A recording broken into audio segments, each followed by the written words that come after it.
वंदे वंदे। कैसा लग रहा है आज के दिन? नया जोश लग रहा है? आप सब तो पुराने हो थोड़े, उस समय जब ये सब बातें हो रही होंगी आप छोटे छोटे होंगे।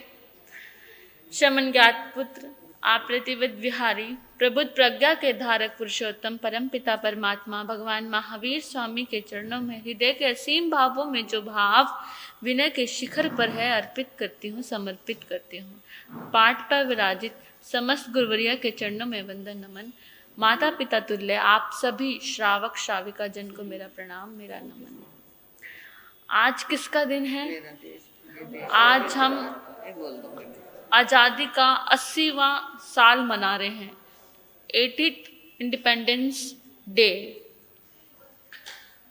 आइए इस आज़ादी के दिवस में हम उस दौर में चलते हैं, उस समय में चलते हैं जहां पर बलिदान हो रहे थे।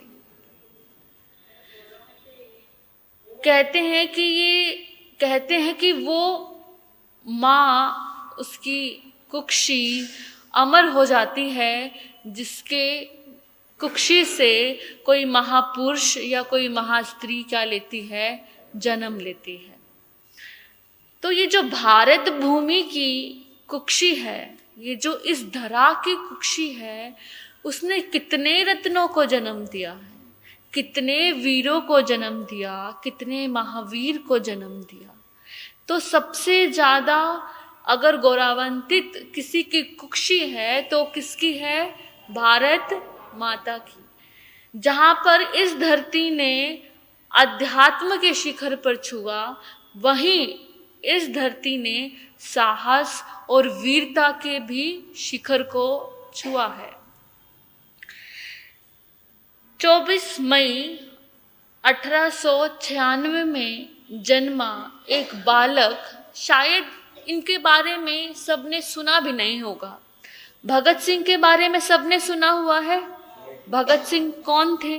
लेकिन भगत सिंह के आदर्श कौन थे उसके बारे में हम नहीं जानते कि भगत सिंह को इतना जज्बा, इतना कुछ कर दिखाने की हिम्मत कहाँ से आई? कौन थे जिनको देखकर भगत सिंह के भीतर ये आजादी की ज्वाला भड़की हुई थी? 24 मई 1986 पंजाब की भूमि पर लुधियाना के निकट एक गांव में एक बालक का जन्म होता है जिसका नाम था करतार सिंह साराभा। क्या नाम था उनका? करतार सिंह साराभा। बचपन से ही उनके माता पिता का क्या हो गया? देहांत हो गया। लेकिन वो समृद्ध परिवार से थे, तो शिक्षा ग्रहण करने कहाँ गए? अमेरिका। कहाँ पढ़ने गए? अमेरिका। जब वो उस देश में पढ़ने गए तो उनके साथ बहुत ही बुरा बर्ताव होता था कि तुम कौन सी भूमि के हो? भारत भूमि के हो। और भारत पे किसका राज्य था उस समय? ब्रिटिश का राज्य था। कि तुम एक गुलाम देश के नागरिक हो तो तुम्हारे साथ हमारे देश में भी कैसा व्यवहार होगा? गुलामों जैसा व्यवहार होगा। वो छोटा सा बालक जो अभी सिर्फ 15 साल का है, बाहर पढ़ने गया, विदेश देख रहा है, और तब उसके भीतर एक अजीब सी बेचैनी हुई कि जो देश मेरा वहाँ गुलाम है और मैं यहाँ कैसे चैन से पढ़ सकता हूँ, कैसे सब कुछ हो सकता है। तो वहाँ पर भी संगठन जुड़े हुए थे भारत को आज़ाद कराने के लिए। तो वहाँ वो एक गदर आंदोलन से जुड़े। कौन से आंदोलन से जुड़े? गदर आंदोलन से जुड़े। जहाँ पर वो गए तो शिक्षा के लिए थे, पर उनका वो बहकता हुआ हृदय, दहकती हुई ज्वाला वो देश के लिए क्या हो गई? वहाँ पर समर्पित हो गई। गदर आंदोलन से जुड़े और वहाँ के अखबार व्यवस्था से जुड़े। देखो, जो काम आपकी हाथ तलवार चलाकर नहीं कर पाते, वो काम आपके हाथ की कलम करती है। अपनी कलम से, अपने हाथों से उन्होंने वहाँ के अखबारों में अपने देश की स्थिति, ब्रिटिश के अन्याय के खिलाफ क्या किया, लिखना शुरू किया। कहाँ पर रहते हुए? अमेरिका में रहते हुए। उस समय कौन सा क्या चल रहा था? उस समय पूरे संसार में प्रथम विश्व युद्ध का समय चल रहा था। तब वो वापस अपने देश को लौटे और एक एक नौजवानों से मिलकर, वो 16-17 साल का युवक, अब हर एक 17 साल की उम्र में तो हमें ये भी नहीं पता होता कि हमें करियर में आगे करना क्या है, कैसा जीवन जीना है। 17 साल की उम्र कितनी नाजुक होती है, कितनी नासमझी की होती है। और वो करतार सिंह, छोटा 16 साल का लड़का, यहाँ आकर हर एक नौजवान के भीतर देशभक्ति क्या कर रहा था, भर रहा था। हर किसी को जगाने की कोशिश कर रहा था। इस देश पर हो रहे अन्याय को जगाने की क्या कर रहा था, कोशिश कर रहा था। फिर वो यहाँ आकर रास बिहारी बोस से मिलते हैं। किससे? रास बिहारी बोस पहले से ही क्रांतिकारी आंदोलन के क्या थे, नेता थे। उस आंदोलन से कौन मिलते हैं जाके? करतार सिंह। करतार सिंह भी उस आंदोलन में क्या हो जाते हैं, सम्मिलित हो जाते हैं। और वो लोग एक लक्ष्य रखते हैं कि यहाँ पर उन्होंने कहीं पर एक बड़ा आंदोलन, एक बड़ा विद्रोह अंग्रेज सरकार के खिलाफ शुरू करना था। लेकिन कहते हैं ना, अगर भारत गुलाम हुआ, चाहे वो मुगलों का रहा, चाहे वो अंग्रेजों का, गुलाम वो मुगलों के कारण नहीं हुआ। भारत गुलाम ब्रिटिश के कारण नहीं हुआ। भारत गुलाम हुआ कि भारत की रीढ़ की हड्डी जो विश्वास है वो ही हमेशा टूटा रहा। सबसे पहला गद्दार इस देश में इस देश के ही लोग थे। इस देश के लोगों की रीढ़ की हड्डी शुरू से ही कमजोर थी, जो हमेशा से क्या करते थे, गद्दारी। मुगलों के समय भी भारत के लोगों ने गद्दारी की, और ब्रिटिश के समय भी थोड़े सोने के सिक्के के लिए, थोड़े से लालच के लिए, अपने स्वार्थ के लालच के लिए वो हमेशा क्या होते रहे, बिकते रहे, बेईमान होते रहे। तो ये जो आंदोलन हो रहा था, उस आंदोलन की रीढ़ की हड्डी को तोड़ने वाला भी एक भारतीय ही निकला।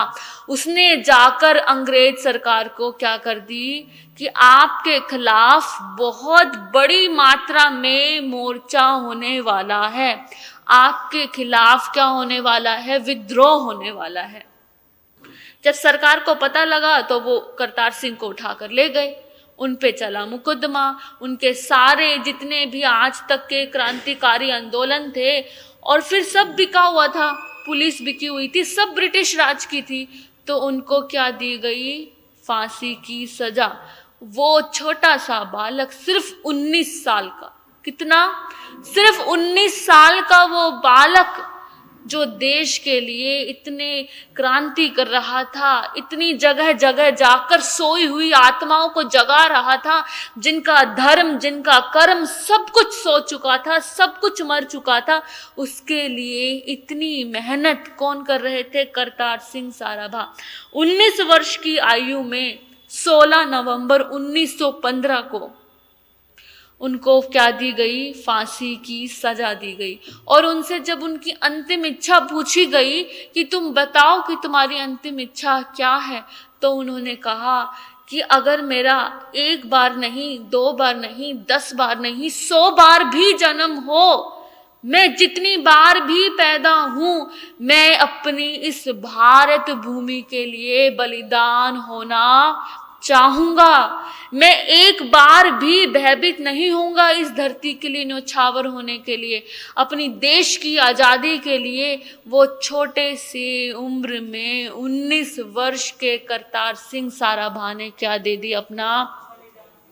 वहां से भगत सिंह जी के भीतर ये बीज उदयमान हुआ था। वो उनके आदर्श बने थे कि इतनी छोटी उम्र में देश के लिए कैसे कुर्बान होना। और ऐसे ही एक और किस्सा आता है खुदीराम बोस का। किसका आता है? खुदीराम बोस। वो भी 18 साल की उम्र में ही, मात्र छोटी सी उम्र में ही 18 वर्ष की, इनको हमारे देश के सबसे छोटी उम्र में शहीद होने वाले क्या कहा जाता है? जवान कहा जाता है।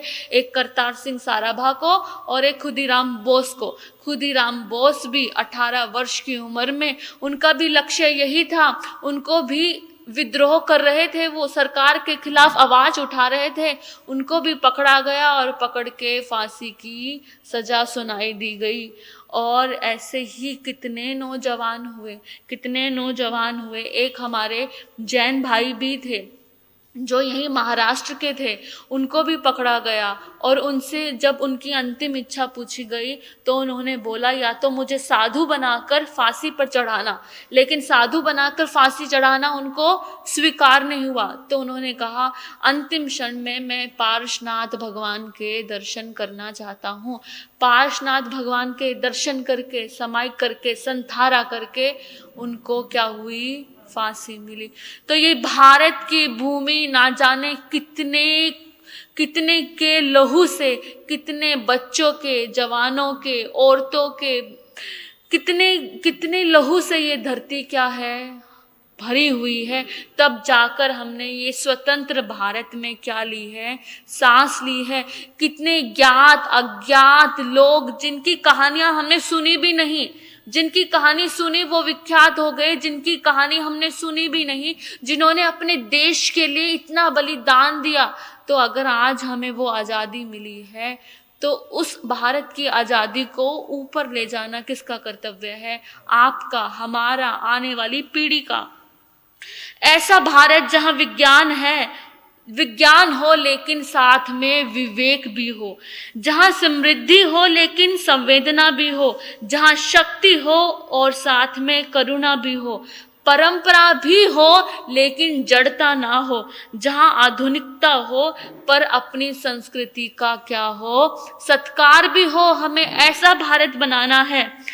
यह भूमि जहां महाराणा प्रताप हुए, यह भूमि जहां पृथ्वीराज चौहान हुए, यह भूमि जहां स्वामी विवेकानंद हुए, यह भूमि जहां सुभाष चंद्र बोस हुए, और ये भूमि हम सब की भी भूमि है। तो हम सब का कर्तव्य है कि अपने देश की कमियां ना निकाल कर कि यहाँ इतना कचरा है, सरकार क्या कर रही है, इतनी गंदगी है। हम गंदगी में गंदगी डालते जरूर हैं।